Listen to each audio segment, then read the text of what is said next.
नमस्कार। स्वागत है आपका द न्यूज़ लॉन्चर पर। मैं हूं अशोक वानखेड़े, लेकर आया हूं आपका अपना कार्यक्रम द एक्स-रे।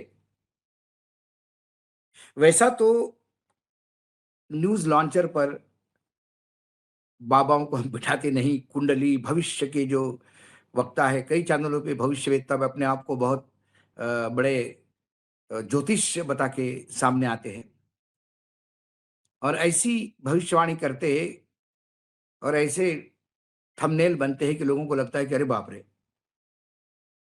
कुछ तो भी बहुत बड़ा होने वाला है। और कई चैनल जब कोई खबरें नहीं होती तो इन्हीं बाबाओं को चलाते हैं। लेकिन आज एक्स-रे में एक खबर को मैंने देखा और मैं उसको लेके आ रहा हूं। लेकिन ये मात्र भविष्यवेत्ता नहीं है। ये एक स्टूडियस इंसान है जो जियोपॉलिटिकल स्टडीज करके, आकलन करके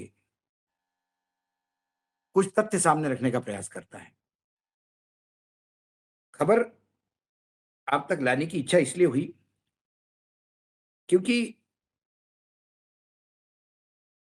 जो भविष्यवाणी की गई है उसमें ईरान की जमीन पर सैन्य उतरेगा, अमेरिका उतारेगा, भीषण युद्ध होगा, ईरान जीतेगा। बड़ा तो मुझे लगा कि ये खबर जो है थोड़ी-सी इसको एक्स-रे पे देखा चाहिए। तो हेडलाइन थे, चीन के नास्ट्राडामस कहे जाने वाले प्रोफेसर ने कर दी ईरान अमेरिका युद्ध पर खतरनाक भविष्यवाणी। अब चीन के नास्ट्राडामस कहे जाने वाले प्रोफेसर जियांग ने इस युद्ध को लेकर खतरनाक बात कही। उन्होंने कहा कि अमेरिका ईरान में अपनी जमीनी सेना को जरूर भेजेगा, इससे यह युद्ध और भीषण हो जाएगा। नास्ट्राडामस की भविष्यवाणियां दुनिया में काफी फेमस है। अतीत में उन्होंने कई घटनाओं को सालों पहले बता दिया था। इसके अलावा बाबा वेंगा की भी भविष्यवाणियां सच हुई। इसी तरह चीन के एक प्रोफेसर है, नेस्टरडामस जो है, इन्होंने सालों, सैकड़ों साल पहले कुछ भविष्यवाणियां की थी, आने वाले सैकड़ों सालों की। किताब आपको कहीं हिंदी, अंग्रेजी में किताबें मिल जाएगी, नास्ट्राडामस की लिखी हुई भविष्यवाणियां। उसमें से बहुत सारी चीजें होती हुई दिखाई देती है। एक बाबा वेंगा थे, वो भी भविष्यवाणी करते हैं। उनकी भी भविष्यवाणी कुछ सच हुई, कुछ नहीं। लेकिन ये जो चीनी प्रोफेसर है, जो अपने यूट्यूब भी चलाते हैं और हर हाल के साल में कई भविष्यवाणी सटीक साबित रही है। जियांग जोकिन को चीन का नास्ट्राडामस कहा जाता है और ईरान अमेरिका युद्ध को लेकर उन्होंने कई बातें अपने चैनल पर कही थी, जो बाद में सच साबित हुई। यदि हम ईरान, इजराइल और अमेरिका का ये पिछले 6 महीने का भी देखें उठा के, तो उसमें से कई चीजें उनकी सही साबित होती हुई दिखाई दी। उन्होंने फिर से युद्ध को लेकर कुछ भविष्यवाणी की है, जिस पे बहुत चर्चा हो रही है। प्रिडिक्टिव हिस्ट्री नाम से वो अपना यूट्यूब चैनल चलाते हैं। उन्होंने, जियांग ने पहले ही बता दिया था कि ईरान युद्ध को लेकर अमेरिका को मुश्किल का सामना करना पड़ेगा। ट्रंप की कड़ी धमकी देंगे, जिससे उससे वे पीछे हट जाएंगे। ये भी हुआ।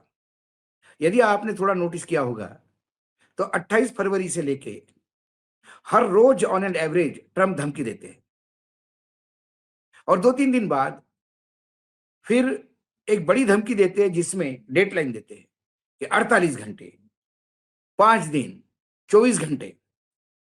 और जैसे ही वो समय समाप्त होता है, फिर यू टर्न लेते हैं। अब हार्मुज को ही देखिए, हार्मुज बंद नहीं हो सकता।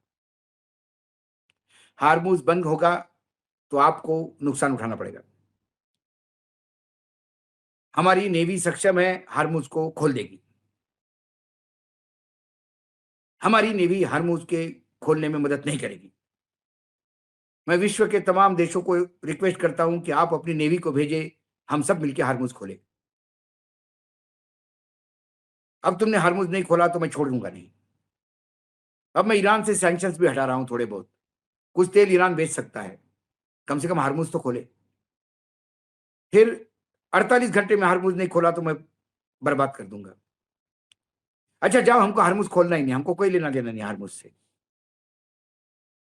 हार्मुज़ जो है, जिस-जिस देश का माल अटका है वो निकालेंगे, वो क खोले, हमको क्या लेना-देना। फिर चौथे दिन, उसके बाद दूसरे दिन, देखो हार्मुज़ खोलो नहीं तो मैं आपको पाषाण युग में लेके जाऊँगा। एक हार्मुज़ को लेके कितनी बार ट्रम्प साहब ने यू टर्न लिया, इनकी गिनती भी नहीं कर सकता कोई। ट्रम्प ने कई बार डेडलाइन दी और कहा कि ईरान ईरान की सभ्यता को खत्म कर देंगे। हालांकि डेडलाइन पूरी होने से ठीक पहले ट्रंप ने ईरान और अमेरिका को युद्ध विराम पर सहमति बनाने का ऐलान कर दिया।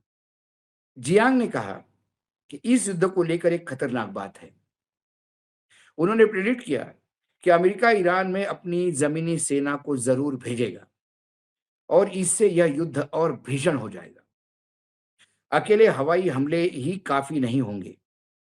उनका कहना है कि ईरान काफी सावधानी से पूरे मामले को संभाल रहा है, लेकिन फिर भी वह सावधानी रख रहा है।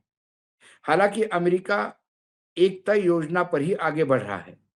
जिसके पास भी सबसे ज्यादा विकल्प और लचीली रणनीति होगी, वही इस युद्ध को जीतेगा।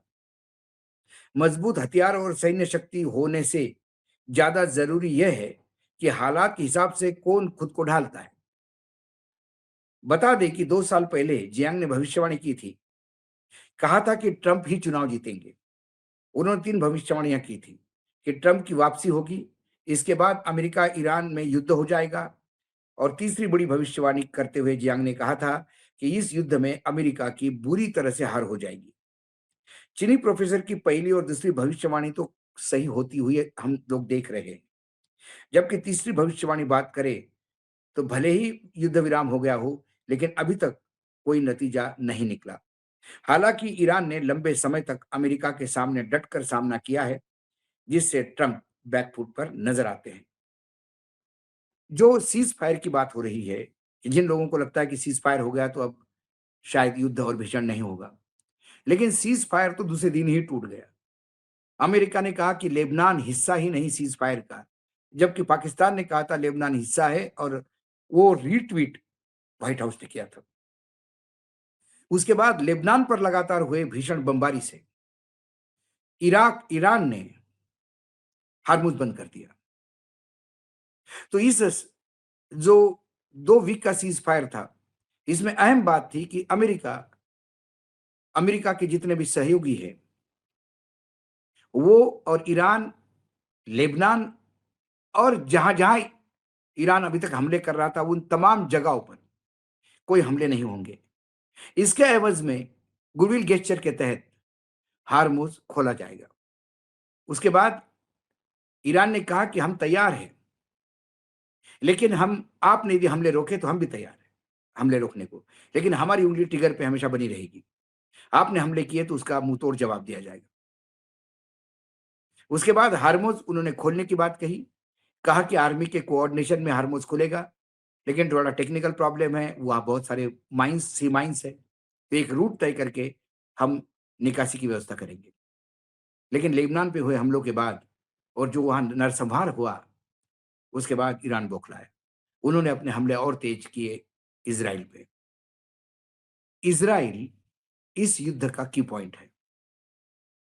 अमेरिका में ये चर्चा जोरों पे है कि इज़राइल ही शस्त्र संधि होने नहीं दे रहा है, सीज़ फायर होने नहीं दे रहा है, क्योंकि इज़राइल का सपना ग्रेटर इज़राइल का है। ये सपना नेतन्याहू अपने लोगों को बेच चुके हैं। यदि वो सपना पूरा नहीं करते, तो नेतन्याहू की हालत ना घर का ना घाट का ऐसी हो जाएगी। दूसरी ओर अमेरिका नेतन्याहू के सपने पूरे करने के लिए अपने आप को झोंक रहा है। क्यों?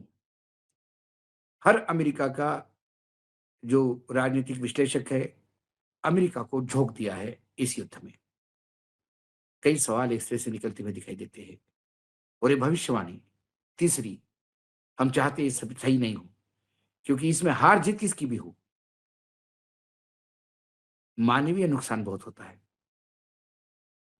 पॉल्यूशन बहुत हो रहा है, गर्मी बहुत बढ़ रही है, टेम्परेचर बढ़ रहा है, इतने बॉम्ब्स और इतनी बारूद का उपयोग हो रहा है, और उसके बाद जो जनसंघ संहार हो रहा है, वो समझ के परे है। कल कोई जीते, कोई हारे, लेकिन फिर लाशें कितनी होगी? क्या अनगिनत होगी? इसलिए तीसरी भविष्यवाणी सही न हो, तीसरी भविष्यवाणी के पहले ही सीज़ फायर हो, यही आशा तो हम भी रखते हैं। लेकिन मेरे और आपने आपके सोचने से क्या होगा? सोचना तो नेतन्याहू को है। आज एक्स रे में इतना ही, कल फिर आता हूँ किसी विषय के साथ, तब तक के लिए नमस्कार, देखते रहिएगा न्यूज़ लॉन्चर।